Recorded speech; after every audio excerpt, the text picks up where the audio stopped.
Hello, good evening, good afternoon, good morning, good day, wherever you are in the world, and welcome to the Black Belt Academy of Surgical Skills. My name is David Regan.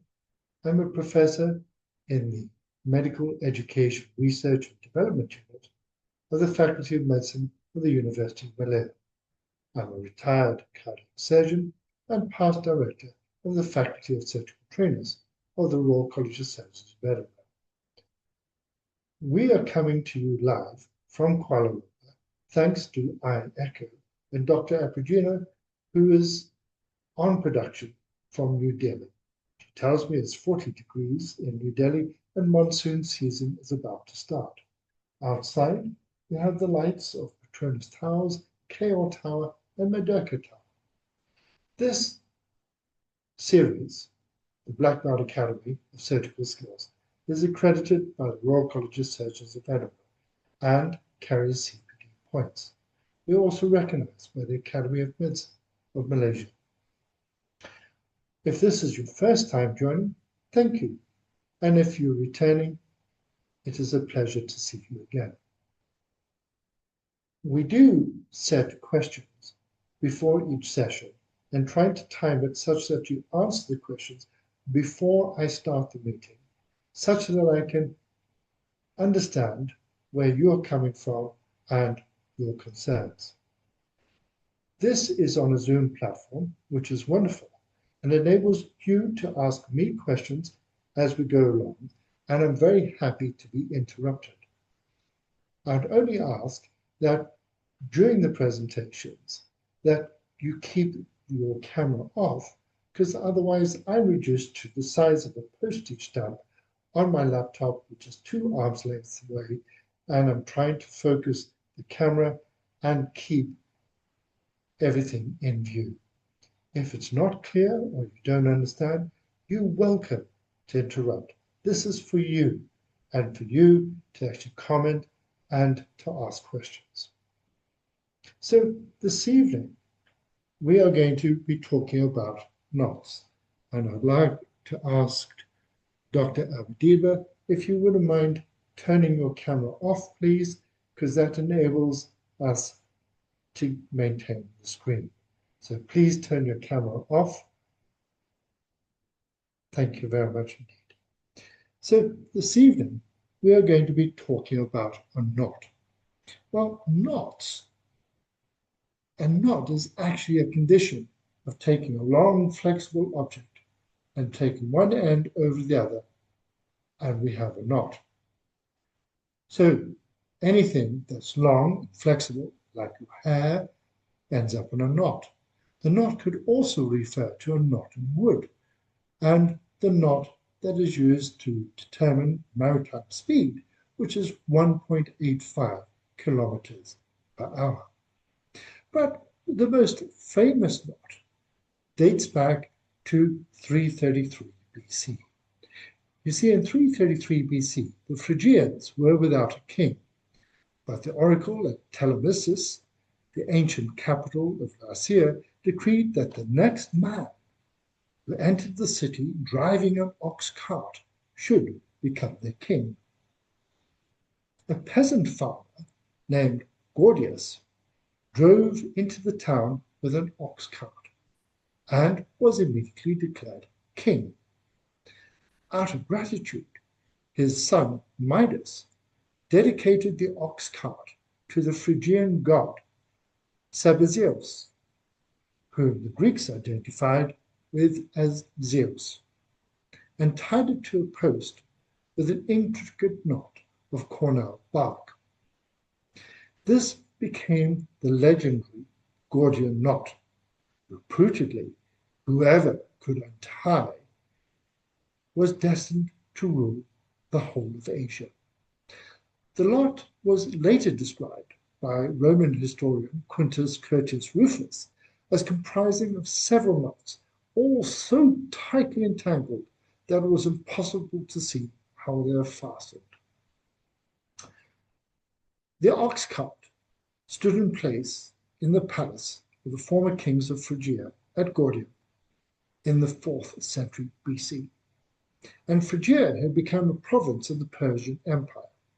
And the oracle had declared that any man who could unravel its elaborate knots would be destined to become the ruler of the whole of Asia.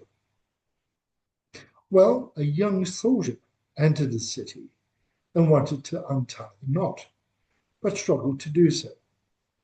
He then reasoned that it would make no difference how the knot was loosened. So he drew his sword and sliced it in half with a single stroke. That's sort of the attitude of the surgeon, really, isn't it? To take the blade and cut it and release the knot. This soldier was Alexander the Great. And indeed, he did go on to conquer the whole of Asia, fulfilling this prophecy.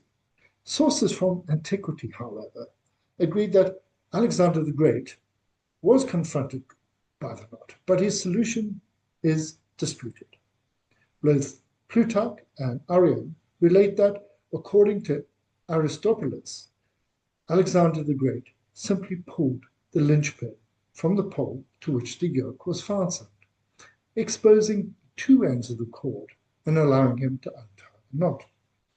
I like this too because this is symbolic of surgical reasoning and finding a solution. And most classical scholars regard this as a laudable account.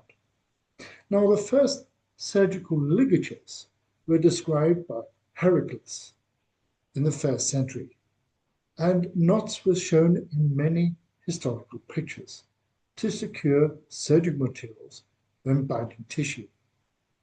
You see, a ligature in surgery consists of a suture or thread tied around an anatomical structure, usually a blood vessel or another hollow structure, or an accessory skin tag to shut it off.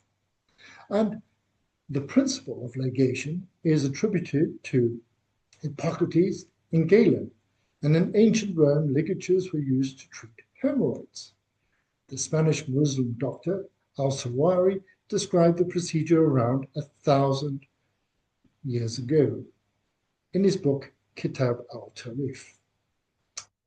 The concept of ligatures, however, was reintroduced some 500 years later by Ambroise Paré, born in 1510. And he was a French physician, one of the most notable surgeons of the European Renaissance, regarded by some medical historians as the father of modern surgery in Europe. In about 1533, Paré went to Paris, where he soon became a barber surgeon, an apprentice at the Hôtel Dieu. He was taught anatomy and surgery, and in 1537 employed as an army surgeon. By 1552, he had gained such popularity that he became surgeon to the king, and he served 4 French monarchs: Henry V, Francis II, Charles IX, and Henry III. At the time Paré entered the army, surgeons treated gunshot wounds with boiling oil, since such wounds were thought to be poisonous. And of course, we know the impact and negative draft caused by penetrating high-velocity injuries. So poisonous it was.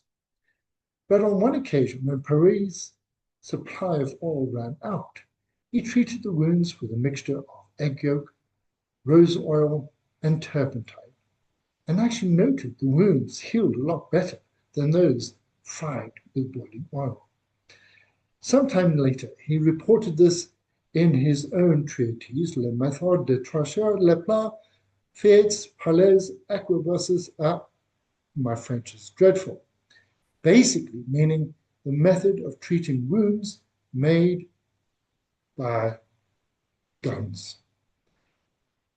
It was ridiculed because it was written in French rather than Latin. But what he did actually introduce was the practice of tying off large arteries rather than searing them with oils. And unlike most surgeons at the time, he was the first surgeon to discard the practice of castrating patients who presented with a hernia. He introduced implantation of teeth, artificial limbs, and artificial eyes made of gold and silver. And he invented many surgical instruments, including the truss to treat the hernia, and was the first to suggest that syphilis could be the cause of an aneurysm or swelling of blood vessels. But it wasn't until 1870, 1880, when Jules-Émile Payen, who popularized the hemostat that we know today, started using ligatures and knots for hemostasis. So hemostasis really is absolutely essential in surgery. And part of our operation is go in slow, come out quick. But when we say go in slow, it is go in with meticulous care and respect to the tissues, with fine attention to hemostasis, remembering that diathermy itself transfers a huge amount of energy to the tissue, fulgurates and burns, and I believe increases wound infection. I removed it from my stenotomies, and together with a few other aspects of my bundle of care, reduced my all wound problem to zero. But there was a cardiac surgeon in Midwest America who halved his sternal wound infection simply by removing the diathermy. So arteries, remember, can diathermy as long as they're less than 1.5 millimeters. I wouldn't say I'll go for 1 millimeter or less. Veins, because the media is almost non-existent compared to arteries, do not diathermy. And they are the vessels that you need to tie and tie with care. And this requires that you clean the vessel off very carefully so there's no other tissue apart from the vessel. And you need gentle but firm application of your ligature to make sure it beds down and stays secure. I personally believe the ubiquitous use of ligatures is now detracting from the skill of tying sutures and ligating sutures. Now, you will actually see a plethora of videos on YouTube describing how to tie a knot. And I've uploaded for you on the Echo site a unique and novel description of how to tie knots that we'll go through this evening, and explaining something that has never been explained in those formulaic knot tying videos. Basically, if you've got a long, flexible bit of string like this, you've got to cross it over and you see there's a loop here. And that loop, you need to get the small, short end through the loop. So how do you do that? Because to be honest, looking at all the videos, I have not seen a reasonable explanation of how to do that. And really, one needs to flick it through with the back of your finger and catch it with 2 fingers and take it away. And there you've got the beginning of the knot. Well, we'll go into detail on how to do that in a moment. But I'd like you to consider a knot that you tie every day. And the knot that you tie every day, ladies and gentlemen, are your shoelaces. And in the chat room, I would like you to propose which of these knots on the right or the left is correct and why. So fingers on the button, please. Let's see comments in the chat. Those of you who have seen this before, please don't answer. And let's see what you say. Perhaps Dr. Fujita, you would actually comment on the chat because it's an arm's length away. I can see it now. In the chat, is it right or the left? The right or the left? Which is the accurate shoelace? Nobody? Come on, there must be somebody out there who's going to guess. You've got 50% chance of getting it right. Right or the left? And I've tied these specifically for you to demonstrate the point. The point being, right, Dr. Rudd has actually answered the question, but he has seen this before. The right is the correct answer. You see, the bows are going across the shoe, whereas the left, the bows are going up and down the shoe. The left shoe will come undone during the course of the day because that is not a square knot.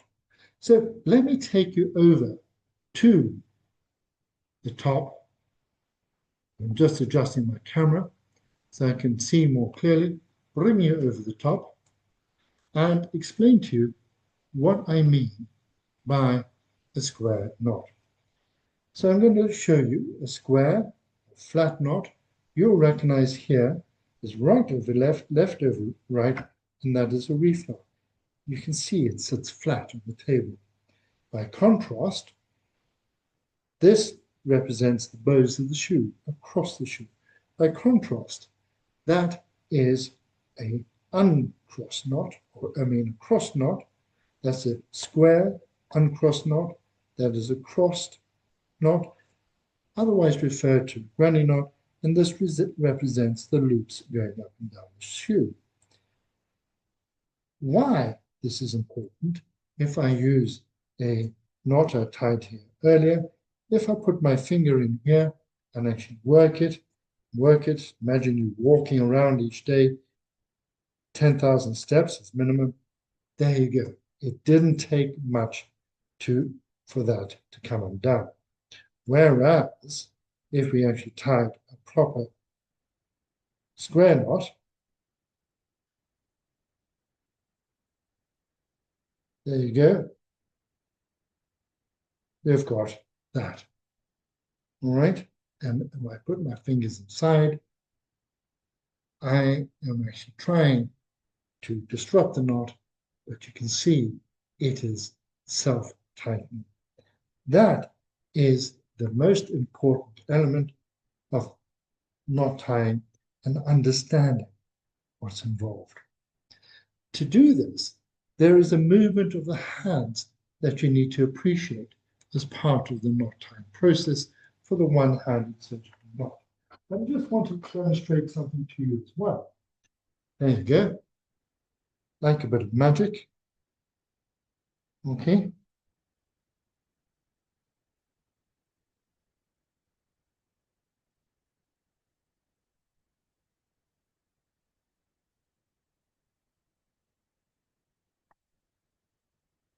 Do you like this? You can't see what I'm doing. The camera hasn't got that sort of resolution. But I hope you can appreciate that what I'm holding in my hand is a common material that we use. You might be able to see it or catch it. This is 7-0-proline. And 7-0-proline is the fine suture as a cardiac surgeon that I use on a regular basis, used to use on a regular basis to tie knots. And the reason for demonstrating that to you is two things. One is that even the finest of sutures can literally, and as just demonstrated to you, cheese wire out. So, again, using the 7-0 on a knot tying station that I've made with, even in this light, 7-0, I'm finding, without my loops, rather fine. But I just want you to focus not on the thread, but on the movement of my hands.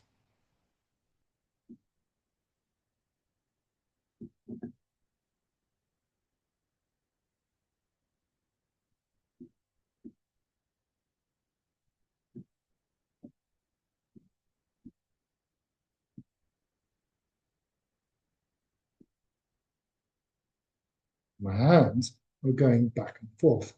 You now see that I have got a 7-0 there, and I've tied that together.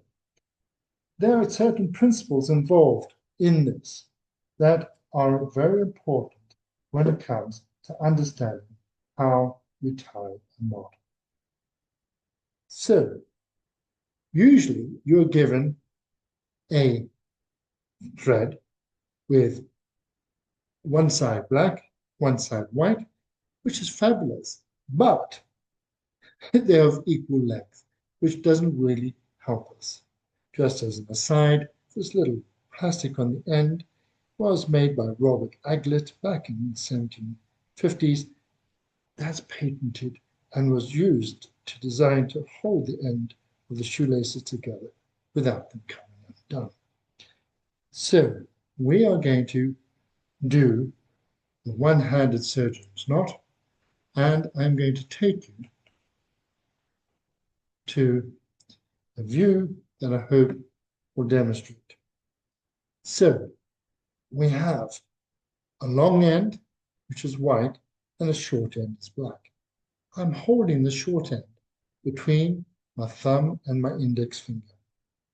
I am going to extend my other fingers and supinate to hold the short end out.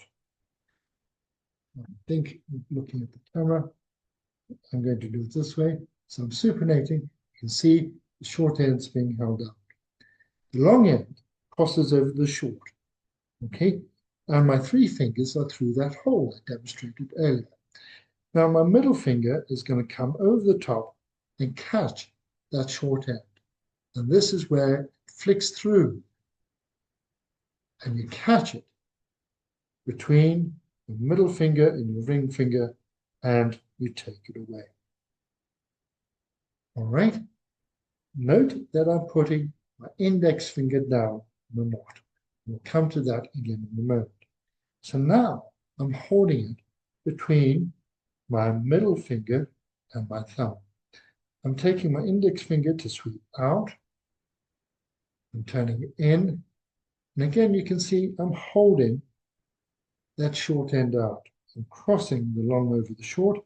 And now I've got to get that short end that's there and use my index finger to flick it through the hole. And I'm now going to bring it towards me. There, because I've moved my hands back and forth, I've got a square knot. Mohammed, I'd be grateful if you could turn your camera off. Thank you very much. Happy to ask questions. So there you have that reef knot or square knot. When I first started surgery back in 1987, Mr. William Frederick Southwood kindly stood opposite me, watching me tie the knots, and he would say, crossed, uncrossed, crossed, uncrossed, relentlessly until I got it correct. I want uncrossed flat knots. So left hand now, I'll just zoom out a little bit. This is on a video with a nauseating soundtrack, deliberate, so you can't get it out of your head. I was thinking of Kylie Minogue at the time of writing this, and it's thanks to John and his band in Sheffield that we've got music to it. So short end, thumb, middle finger. Extended fingers, I'm supinating out. You can see I'm holding that short end out. I'm crossing the long over the short. My middle finger is going to get the short end and flick it through the hole. And I'm going to take it away. All right?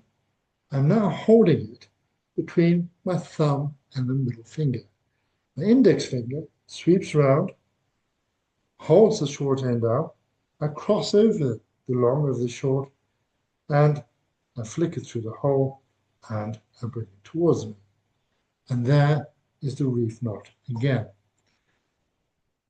It is useful to learn to tie the knot with both your right hand and left hand. Why is the Zoom meeting so low? Could we turn your microphone off if you haven't got a question? I cannot hear anything. Okay, so there you have it. So all you need to do is take any piece of string. You can use your knot tying station, I've got a lunchbox and a couple of elastic bands and a couple of pencils. You don't need anything more than that. So the next important thing, once you understand crossed and uncrossed knots, we want uncrossed flat knots all the time. We want to now learn to tie this knot to this table, to this coat hanger on this table. And we've got to tie it securely and also tie it without lifting this off. And this is where the index finger and the middle finger embedding the knot down comes into play. In the first instance, I'm going to throw 2 throws in the same direction. In throwing them in the same direction, I created 2 half hitches. Okay, and those half hitches, see that I'm pulling across the knot. If you look at the vectors, one's up and my finger's immediately below the knot. With a piece of string, this is obvious that my finger's below the knot. But with the 7/0 that I was using, simply putting my finger on the knot does the same thing.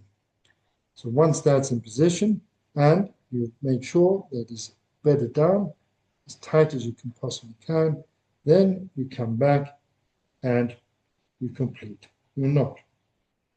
How many throws do you use? Well, that really depends on your superstition, I suppose. Braided sutures, I would use 5, and monofilaments, which is effectively bits of long plastic, and I would suggest that you use fishing line for this to do the same. To test whether this is actually secure, get your knot and see if it moves across the surface. What you should be looking at is a whole series of flat knots. And one thing you can have fun with is how short can you go to tie the knot. Because once you've got the movement correctly, and it really then depends on the size of your fingers, is how short can I go before I run out of short end and able to push that through, and that's probably my limit. There you go. That's my short end now, but I have got a series of square knots. And you can see it. That knot actually was part of Victorian decoration and knot tying in intricate knots and a means of communication. But that's for another series. There you go. It is a little loose on that side. Whether, if it's still loose, do it again, because we practice not until we get it right, but until we can't get it wrong. So put it down, and throw the knot down the same direction again. So beds down, and bring it across this side, and back again, and let's test the knot. That's better. Should be able to pick the knot up, and it doesn't move across. So it's a simple test for yourself. Not only can you see that you're bedding down, because this is not lifting off the table, you can test if the knot is secure by holding it and seeing if it moves along. If I pull hard, it will, but actually that was with a lot of force. One of the most important knots you're going to tie is going to be on a drain. And we can't afford drains to drop out. Likewise, we can't afford sutures and ligatures to come off either. And in this situation, you're tying a bit of plastic to the skin. What we're going to do is put one throw over, and we're going to put another throw over like that. So that is called an Ederman knot. And you'll see as I throw 2 throws the same direction, what actually happens is that this is going to bed down and bite into the plastic. Okay? You can see it bed down and bite into the plastic. There you go. Now I can lock it to the other side with single throws And there are all sorts of imaginative ways of testing your skill on whether it lifts off. But I think if you look carefully, that is a very, very secure knot for a drain. There you go. And I'd recommend the additive knot for that. To be honest, I would not progress your knot tying any further until you are happy that your hands are moving back and forth like that. So middle finger away, index finger towards me, middle finger away, index finger towards me. And it's something that you need to practice yourself and understand. One throw, you take it away, it's flat. You take it towards me, it's crossed. So work it out for yourself. So I'm thinking first throw away, index finger throw to me, middle finger away, index to me. And that way, in doing that, I am not crossing my knots. Once you've progressed from doing that, then I suggest you use fine material. And on the finer material front, I recommend simply using cotton. Ubiquitous cotton, but also the cotton is extremely useful because if you put too much tension on it, it will break. Now, I don't recommend that you use a fine suture until you're happy with the principle of flat knots. Put a double throw there, you see that's coming undone. And what I should actually put in onto that surface is 2 half hitches. It's one finger on the knot and down. And that, you see, demonstrates too much force and breaking of the suture. We don't want that to happen.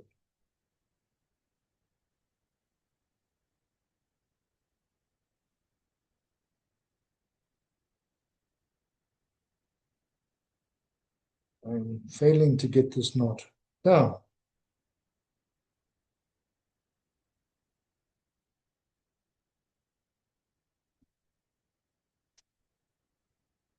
It is an awkward size, shape.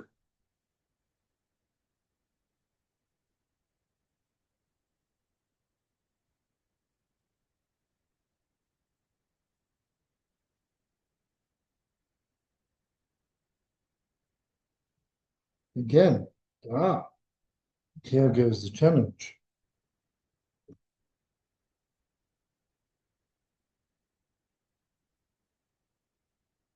And that is because I'm tying to a rigid object.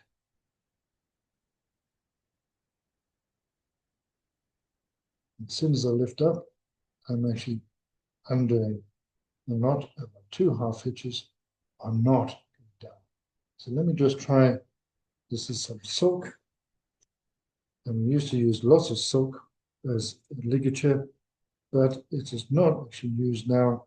Most of it is natural fibers and no longer used. You'll find that sutures, indeed, old-fashioned sutures, used to be, whoopsie, I'm obviously putting too much force in this.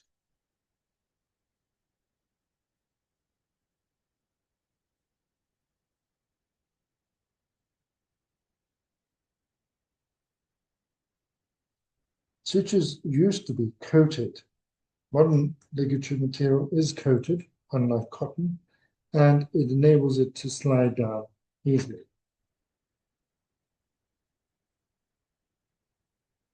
But again, when you tie a knot on an object, pick it up, hold the knot, and see if you can move it along secure.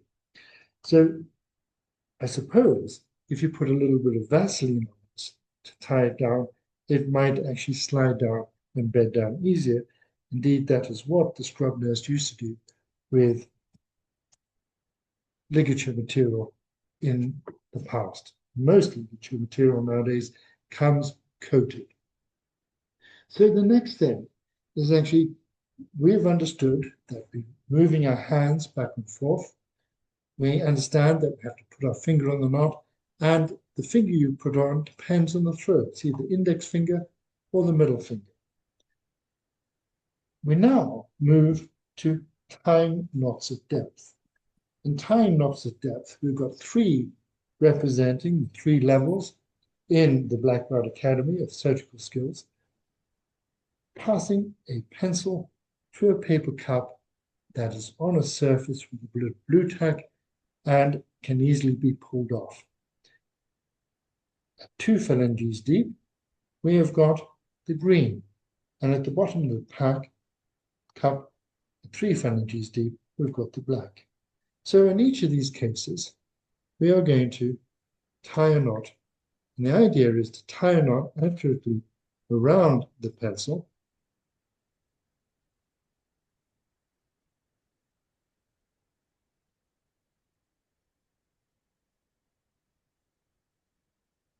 There's my index finger down, middle finger, index finger, and we cut that off.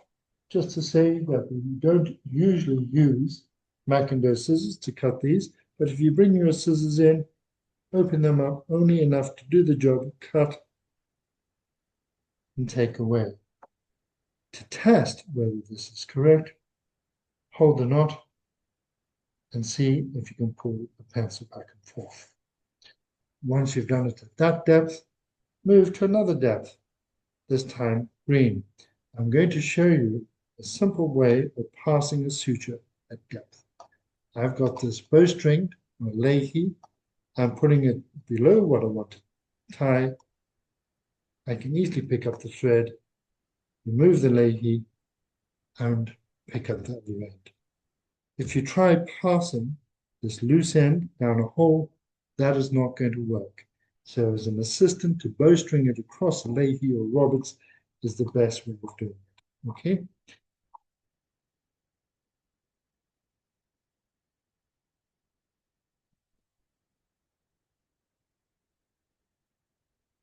Finger on the knot. And I used to, when putting the aortic valve in, I know that finger on the knot, I used to get the registrar to say finger on the knot or count the number of throws, because we are putting anywhere between 18 and 21 sutures around the aortic annulus. And if you start throwing more than 5 throws on the braided suture, you are in fact wasting time. I know a consultant who said, "Sister, could you get me a syringe, saline?"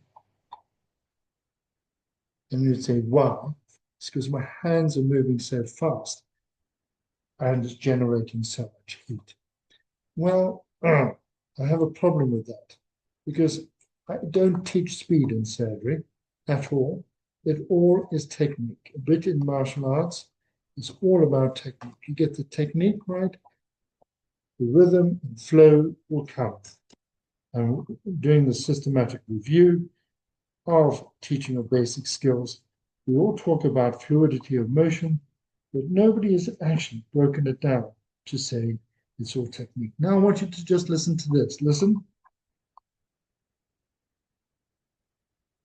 Did you hear that?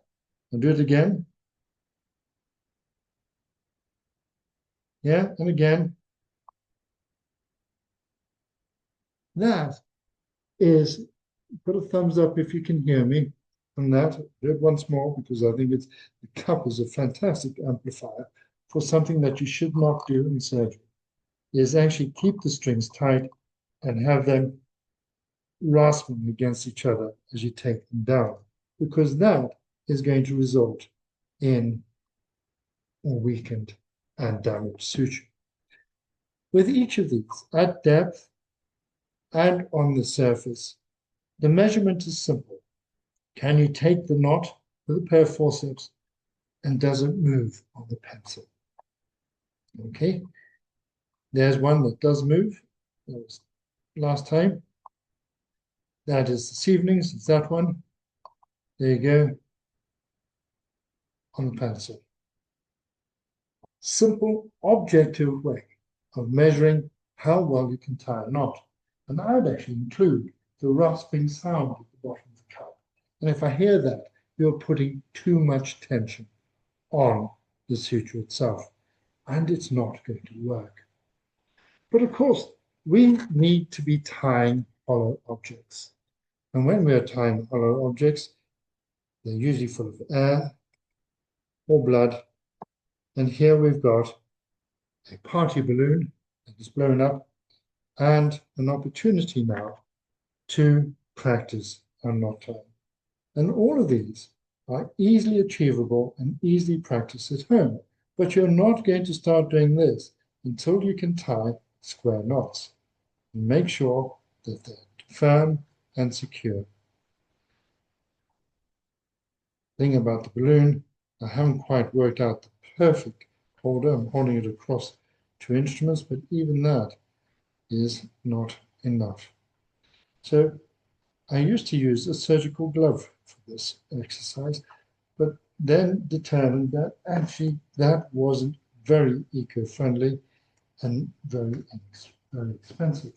So a party balloon is just as good.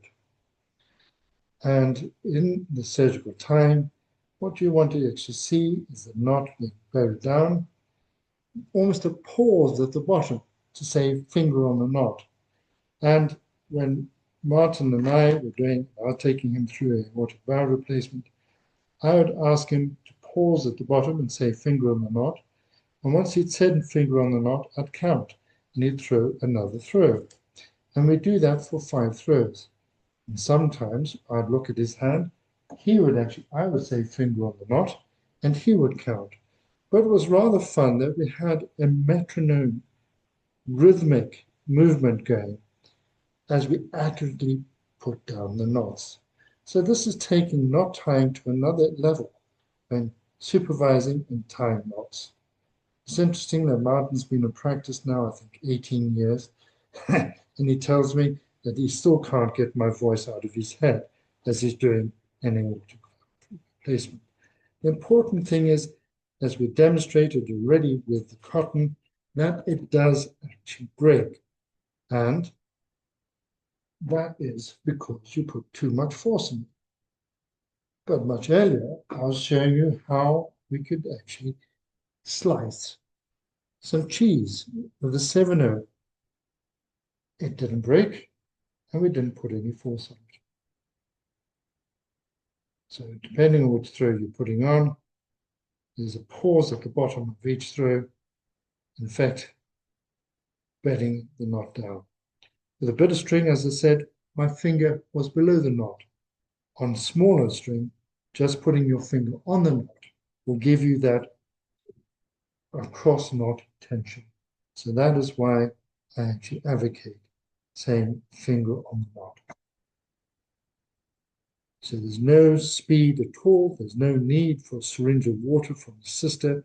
And I've seen tweets of people tying knots as fast as they can, making ghastly sounds with bad violin playing as the strings are going down. So there we go. 5 knots. And really what we should be able to do now is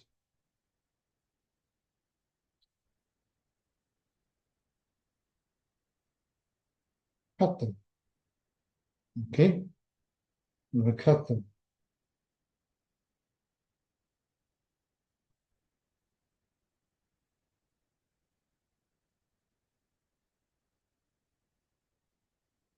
Segments because it's empty. So that one I think is perhaps a little on the loose side. It's come done, but not done. Cut it. Still up. Cut it. There we go. And the final. That is a secure ligature. And when we're actually tying knots, we need to ensure that we haven't got any adipose tissue, fascia around it, that you clean the vessel off properly. So careful dissection, identifying those planes, and accurate ligating this. You can see now, ligating just this not only stops the escape of air, or blood, but I'm not strangulating any tissue around it. And therefore, I am not adding to a wound infection problem. Accurate hemostasis is of paramount importance, and we need to be able to tie our knots. This knot tying exercise that we've shown you this evening is not something that automatically happens. It does require practice. I remember sitting for hours on end on a chair, an arm, tying knots, right hand, left hand, making sure that I was adept. One of the things we used to do in general surgery, but in cardiac surgery, we said empty hands. In general surgery, with the scissors over the ring fingers, I used to flick it out the way, and there my 3 fingers were free to tie a knot. To switchblade, my scissors out and cut the suture.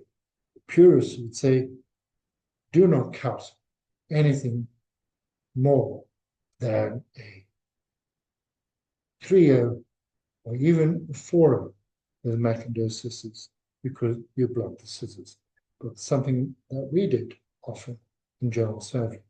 I wouldn't advocate doing that now, certainly because you can see with a 7/0 proline, if it caught on that and not a fine vessel, it would tear out, a bit like the 7/0 cheese wiring earlier.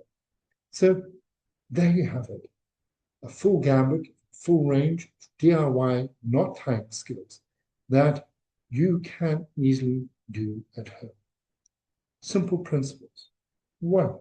Learn to ensure that your hands are moving back and forth to ensure the knot is square. 2. Each time you do the knot and half the way, you bed it down. It's either with your index finger or your middle finger. 3. You're then going to practice your knot tying it onto a solid surface without lifting it off. You can use anything. I have seen cans. If you like to use a Coke can, and drink some out, lighten the weight, try it on again, drink some more until it's empty, an empty aluminium can, and tying on to the lid. Tie at depth. You do not need these fancy Perspex knot tying things, a pencil in a cup. And the pencil in the cup, you will hear at depth if you're rasping the one thread against the other. That is a bad habit. Do not do that. And lastly, have some fun with party balloons and tie them and see if they're secure. If you really want to make it messy, fill them with water. Then it becomes even more fun. In summary, that is knots for you. And I'd invite you to practice yourself. One of the best examples I saw from one of our viewers, he used a length of hair, and it was a full length of hair from his wife like this, and he tied a beautiful knot in the hair. There's a new dimension to that, husband and wife and tying knots in hair. More symbolism, perhaps. Thank you very much. Any questions or observations from anybody in the audience, please?